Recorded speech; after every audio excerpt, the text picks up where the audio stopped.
Susunod sa Philippine Funny News. Nabulo na noon ng hamon si Kuya. Zalzala ko ng Pakistan. Dulot ng malakas na lindol na tinawag na Salsala ko. Walang nakatira sa islang ito sa Pakistan. More reporter ride. Kung bakit namin ito ginagawa, hindi ko din alam! Ito na po. Contra pork barrel. Nakita natin yung pagdagsari ng mga ng mga tao. All of this and more. Starting now. Sa'yo ako ha. Mula rito sa Davao City, Hana Salcedo para sa Bayan, Undas 2018. Okay, daghang salamat sa imo Hana Salcedo, gikan diha sa Dakbayan sa Davao. Kanina may isa tayong pamilyang nakausap, mga taga Laguna naman. Kanina sila, or kahapon sila dumating dito, nag-water activity sila. Tapos, hanggang Sunday na sila, Easter Sunday na daw sila magsistay dito. So, next week, sabi ko, wow, ang haba ng bakasyon ninyo. Pero meron din tayong ibang nakausap ha, Cheryl, na hanggang bukas na lang or itong weekend. Ayan! So, hanggang weekend na lang yung kanilang stay dahil Ayun, Anthony. Yung mic mo. Sandali. Naiwan yung mic mo.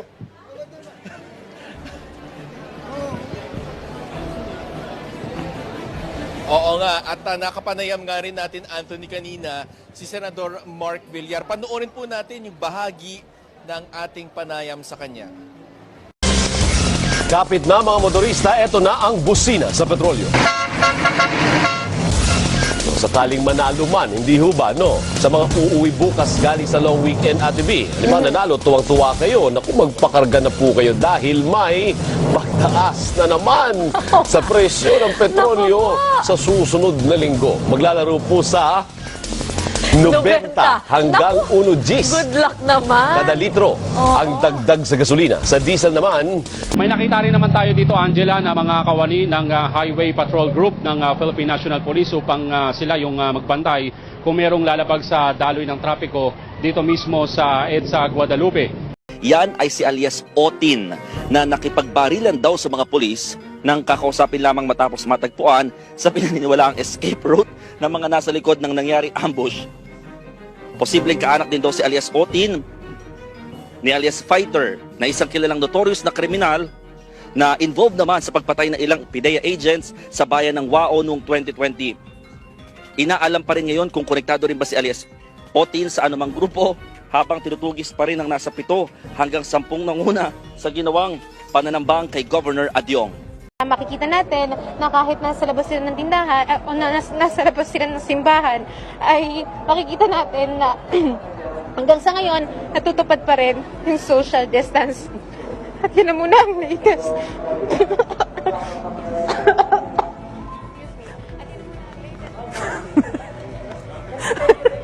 Maraming salamat, Luis. Aralin pa at masanin ang KONE dahil magtatagal ito, 6 years gagawin itong subway train station dito. Live mula rito sa Pasig, Bam Alegre, buong puso para sa Pilipino. So ba, meron naman tayong mga traffic authority dyan na pwede mapagtanungan ng mga kababayan natin, motorista man o pasahero, na medyo maninibago pa. Kasi siyempre, kahapon lang sinimulan niya, may mga hindi pa... Live mula rito sa San Juan, Bam Alegre, buong puso para sa Pilipino.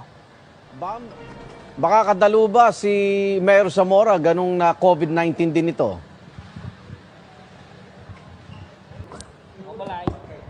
Alamin natin kung nasaan na ang andas sa ngayon at may Express Report po live si Mobile Journal Evan Tarinque. Evan, nasa ang side ka ba? At natatanaw mo na ba itong andas?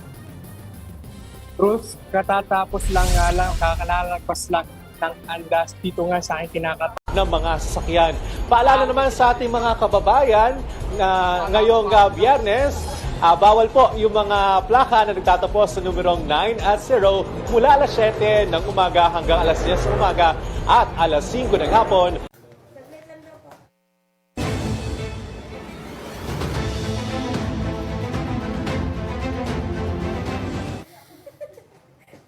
Chiki, Jovi Mase, nandito nga tayo ngayon dahil nabanggit ninyo yung usapang patay. Nandito tayo ngayon sa loob ng isang pampublikong sementeryo sa Laurel, Batangas. Okay. 1, 2, 3, go. Mga oh! At dahil dyan, tignan natin ngayon ang sitwasyon ng trapiko ngayong umaga. Simulan na natin dito sa EDSA Cubao kung saang bumper to bumper na ang traffic ng southbound lane mula pa lang sa Quezon Avenue. All the way na yan hanggang yan ang pinakahuling balita mula rito sa yan ang pinakahuling balita mula rito sa Quiapo Church. Balik sa iyo, Diane.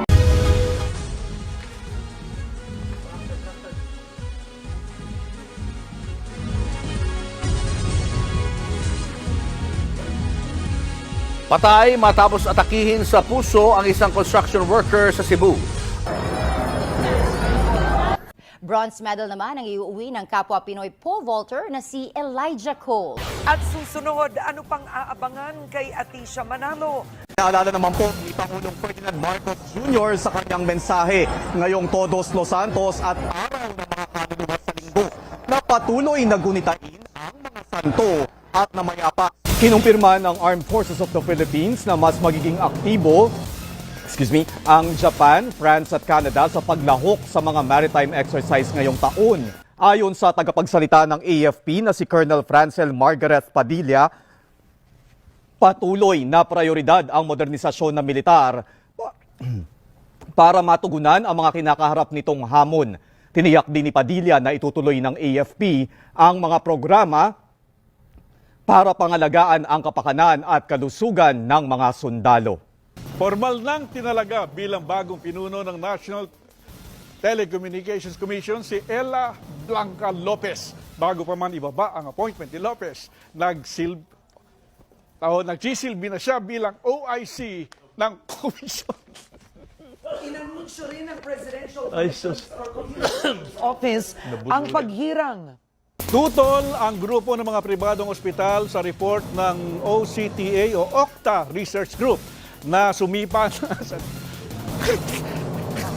25% ang positivity ng COVID-19 sa Metro Manila. Sinabi po sa ABS-CBN, eto nga po. Magkaboses sila.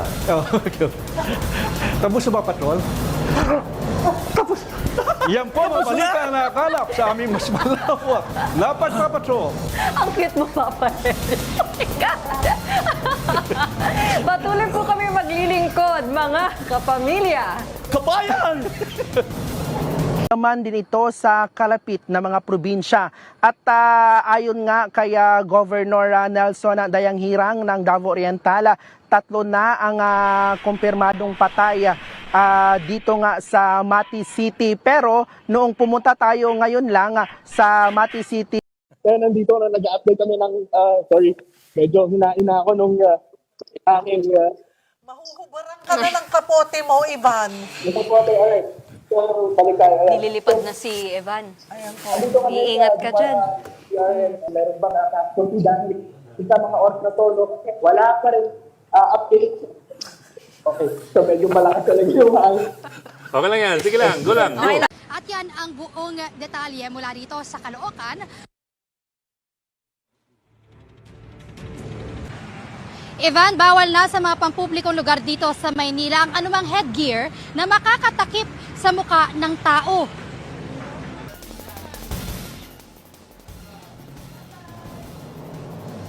Sa'yo ako, ha?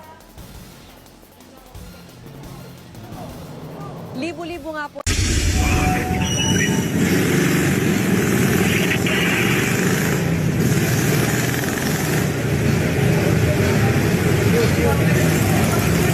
At may nakausap na ba ni Kamakailan nga lang sinasabi. Go ahead, Mayan. Ikaw muna. Go ahead, Jiggy, go ahead. Sige. Ladies first. Ladies first.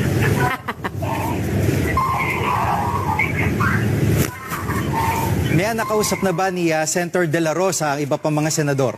May nakausap na ba ni Ilang araw bago magpasko, tumaas na ang presyo ng hamon at mga produktong Nakakain ng hamon.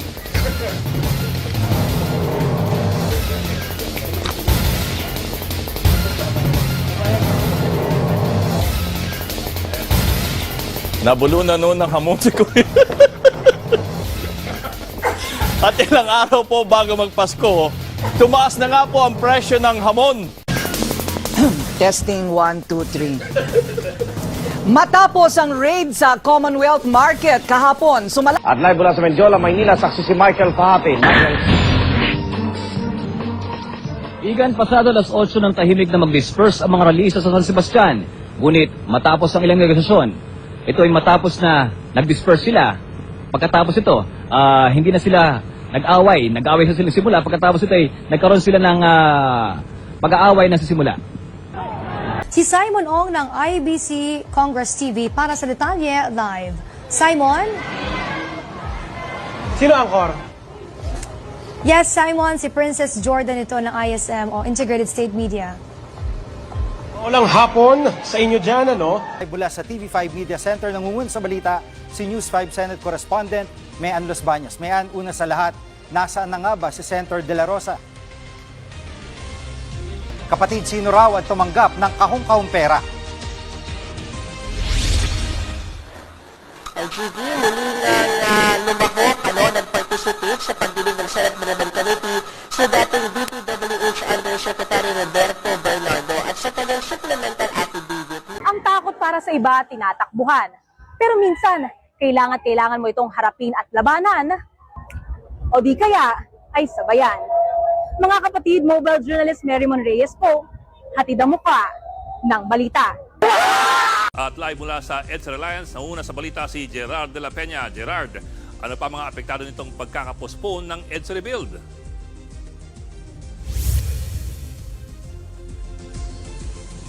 Gerard, can you hear us? Gerard.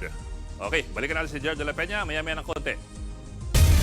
Mula sa Barangay 144 sa Tondo, Manila, Tito Mondi, ano may mga naglilinis na ba dyan? O tuloy pa rin ba ang kasiyahan? Baka gising pa sila. Mami Chiki! Hindi tayo lasing, Mami Chiki. Dito, Team Commute! Kaway-kaway! Lasing pa rin. Kaya nasa ligid ko. Kaway-kaway sabay. Hey, happy 2026! Talaga, di ba? Gising pa sila. Tagay! Woo! Di pa kami lasing, Mami Chiki. Eto na. Aba, thriller. Yes, Mami Chiki. January pa lang, pero parang November na dito. Ganyan kanilim dito sa C3 Road. Kaya naman, Team Commute. Asan yung camera ko? Team Commute. Natakot sa dilim na mag-commute. Kaway-kaway sabay. Hey, dahil dyan, lights on tayo. Lights on. Oh, isa ba? One more. Oh, di ba? May pahilang.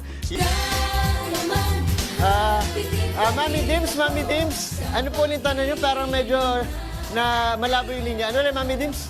Mami Dims, paulit nga ulit. Kamustahan tayo Mami sa Dims? Tito Mondi. Ano ulit tanong mo, Mami Dims? Ano yan? Kung may bumabiyahe na ba dyan? Medyo mahina kasi. Kung may bumabiyahe na dyan, Medyo mahina kasi, Mami Dims, yung gamit ko. Pero buti na lang. Eto, narinig ko na. Hello? Oh my God! Mas malaki yung phone ko. Oh, Okay, ang laki, di ba? Yes, Mami Dims, rinig na rinig kita. Pati yung chismisa nila, Jester dyan, nila Mami Chiki, rinig ko na. Talaga. Nico, wala kang audio. Wait lang. O, baka nakamute si Nico Bagsik. Sa inyo, Ayan, good morning. Mas tamas nga ang presyo ng mga pailaw at paputok ngayong taon kumpara noong 2024 dahil na rin sa mga nagdaang bagyo ayon dito sa mga may-ari ng tindahan. Jeff, kanina pang umaga, pabugso-bugso yung ulan dito sa Maynila. Kaya nakikita mo naman ay medyo hanggang binti na yung tuhod dito sa may kahabaan ng Taft Avenue, maging doon sa mga pangunahing kalsada dito sa lungsod. At live mula sa Maynila, nasa frontline ng balitang yan si Mobile Journal, Bea de Guzman. Bea, kamusta? Malinis na ba ang mga naiwang basura dun nga sa mga kalsada?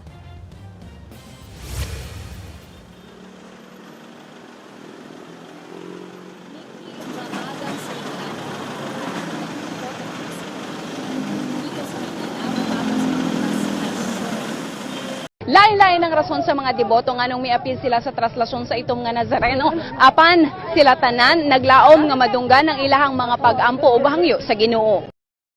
Ito isang usok na binuga ng bulkan. Maliit na isla lang ang lumutang na may lawak na 200 meters. Hindi pa pinapangalanan ang bagong isla dahil maaring lumubog pa ito.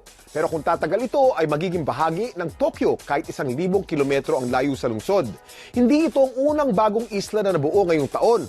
Kung naalala ninyo, nitong Setyembre may lumutang din na bagong isla sa Pakistan dulot ng malakas na lindol na tinawag na Salsala Ko. Walang nakatira sa islang ito sa Pakistan. Dahil nagbubuga po ito ng flammable gas. Ito si Kabayan talaga, pinapatawa mo ko. Okay. Yeah. Lagi po natin iisipin, mag-aral na maigi upang buhay ay bumuti. Ako, ang daming tao, halo-halo, tas may mga motor, may mga parang pedicab. Kamusta yung ayan, sorry. Vote-rich province sa bansa, nakatutok doon live si John Consulta. John, kumusta ang sitwasyon dyan? Tumila na ang ulan. So yun mo nakaangat yung phone ha? Hindi, echo John, lang to narinig ko. Hindi... Go ahead, John. Si John po ay naka-live. Yes. Yes, Kara. Go ahead, John. Kung kanina. O, tiis na lang kasi parang sa future din tong ginagawa namin. Oo. Sige. Ayan, sabi ni Ma'am, tiis-tiis lang daw para malaman natin kung may energy pa itong mga botante natin. Okay, testingan natin. Hep, hep! Hooray! Hooray! Okay, ayun, may energy pa sila. Alam mo, Jiggy. Trish, extra please, Trish. At yan na balitang kumpirmado, sigurado, ito ang Radyo Patrol, Trish Lindo, DZMM. DZMM. Nagloko pa yung signal, extra na lang. Na nga, kumuha na po tayo ng update mula sa Laloma, Quezon City, mula po sa ating Radyo Patrol na may bangs. Si Nico Bagsik. Good morning, Nico. Patingin ng K-pop look. Patingin. Ay, may talaga. kagatlabi. May kagatlabi pa ito, Nico. Hindi ko lang alam kung kagatlabi ay pagnanasa sa lechon o pagnanasa sa day off. O kamusta mga lechon dyan, Nico? Go! Banata mo! At nakatutok live si Jasmine Gabriel Galban ng GMA Regional TV. Jasmine.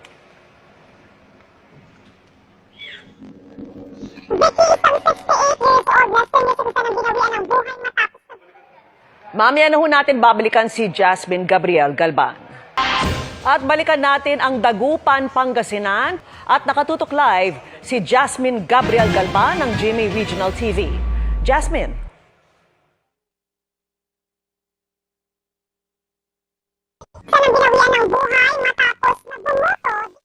Babalikan ho uli natin si Jasmine Gabriel Galban. Samantala, candidates dahil sa mga current political situation natin sa Pilipinas. So parang talagang walang room for doubt doon sa lalabas na resulta. So far, ano po yung nakikita nyo na magiging impact? Yung composition, kanina nakita natin yung pagdagsa rin ng mga ng mga tao. Ano po yung composition?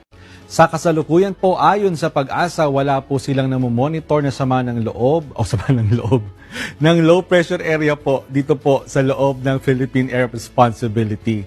Isang pader, totally damaged po siya. Good thing po, walang tao sa loob, yung lindol. PSC, sorry. PSC Chairman Patrick Gregorio. I'm sorry. All right. PSC Chairman Patrick Gregorio makes courtesy visit to DNR. Excuse me. Rafael Dia discusses possible partnership. So, excuse me for that. All right. PSC Chairman Patrick Gregorio pays courtesy visit to DNR Secretary Rafael Otilia, discusses possible partnership linking environmental protection with sports and wellness programs for Filipinos. The Philippine Sports Commission and the Department of Environment and Natural Resources are in...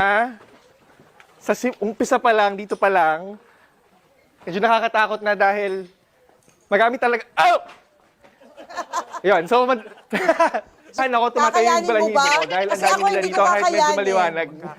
Oo, Jervis, wag na. Hanggang dyan ka na lang.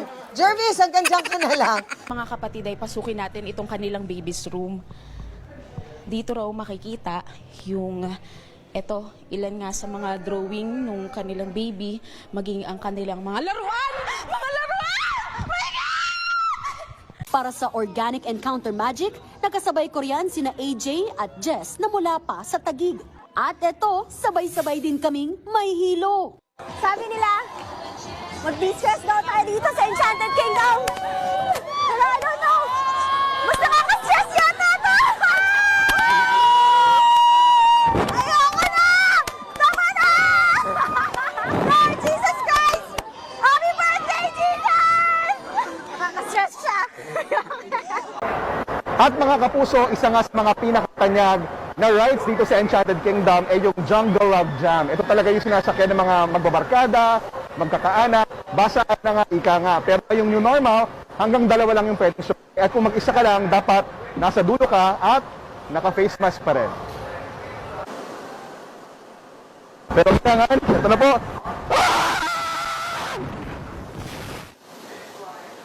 Mga kapatid, subukan naman natin yung isa sa pinakapatok na extreme ride dito. Ito yung surf dance. Tingnan natin kung malalampasan natin. Ayun, safety check muna, security check para ligtas. Lord, eto na. Ready na ba kayo, guys? Excited? Kinakabahan? Ay, hindi. Okay. Tingnan natin. May pa-suspense pa ngayon ito. Parang winawasiwa sa simula. Itong ride na ito, 5 minuto tatagal. At paikot-ikot na itinatapon sa ere ang mga rider. Nakakahilo, nakakakaba. At para ka nga talagang sa tanong kung bakit namin ito ginagawa, hindi ko din alam. Lord! May mga naririnig na ako sumisigaw ng mama. Ito pa, hindi pa tapos. Siyempre, hindi ko rin pinalagpas ang pagkakataon na masubukan ang bagong ride ng theme park. Isa sa mga pinakabagong rides dito sa Enchanted Kingdom, yung tinatawag na Twin Spin.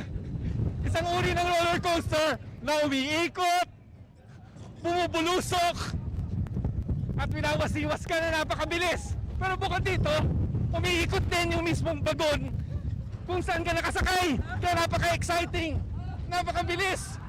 Woo!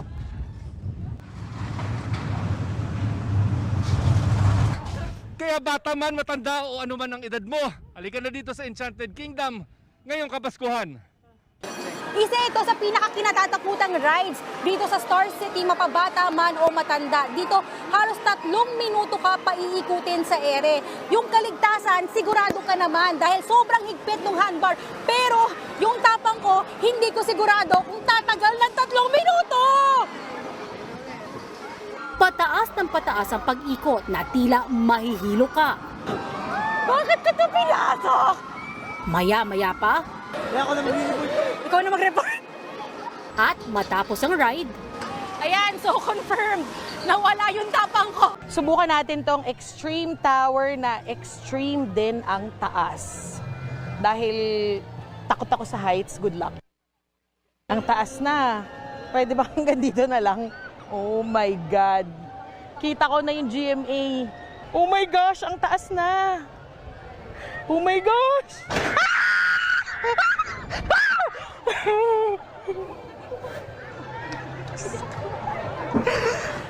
Humiwalay yung kaluluwa ko. Nauna na siya. Diyos ko po. Ang bilis lang niya pero extreme, extreme talaga. At dahil nag-enjoy naman, ay umisa pa ako. Ito raw Eclipse yung pinakabagong ride dito sa theme park na ito. Susubukan natin siya ngayon. Mukha naman siyang masaya. So sa una siguro ganito, no? Mabagal talaga siya. Parang chill naman. Ay! Diyos ko!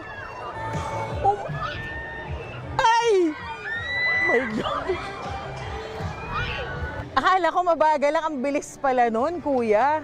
Baka makita ko ulit yung Noche Buena namin. Isa naman sa pinipilahang ride dito, itong tinatawag nila na up, up, and away. Kaya naman, hindi tayo papahuli at susubukan natin ito. Kung medyo may fear of heights daw kayo, ito raw ang ride para sa inyo. Kaya naman, susubukan natin kung talaga bang hindi ito nakakatakot. Ito na!